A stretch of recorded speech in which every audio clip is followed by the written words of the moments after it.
জীবনে যতদিন শুক্রবার পাবেন 4টা আমল করতে ভুল করবেন না।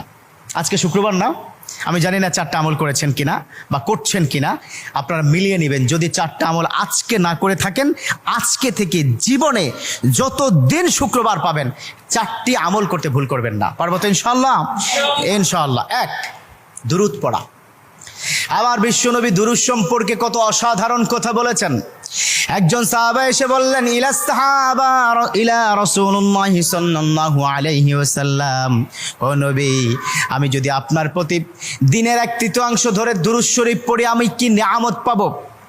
বিশ্বনবী বললেন, তুমি যদি দিনের 1/3 ধরে আমার প্রতি দুরূদ শরীফ পড়ো তোমার জন্য বিশাল উপকার হবে, আরো বাড়িয়ে পড়লে তোমার জন্য আরো ভালো হবে।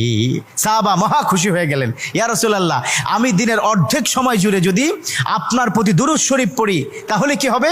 বিশ্বনবী বললেন, এটা বিশাল শুভ সংবাদ তোমার জন্য, তার চাইতে আরো বাড়িয়ে পড়লে তোমার জন্য আরো ভালো। সুবহানাল্লাহ। বিশ্বনবীর কথা আবেগতাড়িত হয়ে সাহাবা বললেন, ও নবী, আমি পুরো 24 ঘন্টার যখনই সময় পাবো তখনই যদি আপনার প্রতি দুরূদ শরীফ আমি পড়তে পারি গো নবী। আমার নবী মুচকি এসে বললেন, তাই যদি হয়, ওয়া কানা মাই ফিল জান্নাহ, ও আমার সাহাবা, তুমি যদি 24 ঘন্টা ধরে যখন সুযোগ পাও তখনই দুরূদ শরীফ পড়ো, তুমি আমার সাথে আল্লাহর জান্নাতে যাবে। সুবহানাল্লাহ। এর মানে দুরূদের কি পাওয়ার! দুরূদ এত অসাধারণ। কেউ যদি মান করা দুরুদান, যে ব্যক্তি দুরূদ পড়বে আল্লাহ পাক তার মর্তবা, তার মর্যাদা 10 গুণ বৃদ্ধি করে দিবে। সুবহানাল্লাহ পড়েন। যে ব্যক্তি দুরূদ শরীফ পড়বে আল্লাহ পাক তার আমল নামা থেকে 10টি বদ আমল কেটে দিবে। সুবহানাল্লাহ পড়েন। যে ব্যক্তি দুরূদ শরীফ পড়বে আল্লাহ পাক তাকে 10টি নিয়ামত দান করবেন, যে নিয়ামত সে কখনো ভাবতে পারেনি। সুবহানাল্লাহ পড়েন। তার মানে দুরূদ শরীফ কি কত অসাধারণ না? মান লাজিমাল ইস্তেগফার। দ্বিতীয়টি হচ্ছে ইস্তেগফার পড়া। জুমার দিনে অবশ্যই ইস্তেগফার পড়বেন। ইস্তেগফার কত অসাধারণ কথা। মান লাজিমাল ইস্তেগফার গফিরা লাহু মা তাকাদ্দামা মিন জামবি। যে ইস্তেগফারটাকে লাজিম করে নেয়, অর্থাৎ কথায় কথায় সময় পেলে আস্তাগফিরুল্লাহ আস্তাগফিরুল্লাহ আস্তাগফিরুল্লাহাল্লাযী লা ইলাহা ইল্লা হুয়াল হাইয়ুল কাইয়্যুম ওয়া আতুবু ইলাইহি। কোথাও ভুলে হয়তো একটু ফেসবুকে কোন একটা নারীর ছবি চলে আসলো, আস্তাগফিরুল্লাহ স্কিপ করে দিল।